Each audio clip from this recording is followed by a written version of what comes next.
এই রূপনগর আর সেই রূপনগর নেই। আগে যখন এসেছিলাম একদিন, বহুদিন আগে, তখন এরকম লোকজনের ভিড় ছিল না। এখন অনেক লোকজনের ভিড়। এখানে যে বিলের মধ্যে নৌকা নিয়ে সবাই ঘোরাফেরা করছে, সেই সাথে যে যার মতো ঘোরাফেরা শেষ করে খাওয়া দাওয়া করছে। অনেক সুন্দর একটি পরিবেশ, খুব ভালো লাগলো এখানে ঘুরে।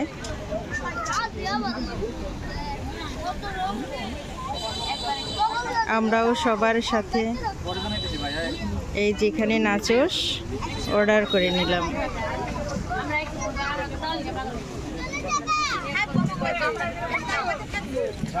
এই যে আমাদের নাচোস অর্ডার করে নিয়েছি, এগুলো আমরা এখন খাওয়া শুরু করব।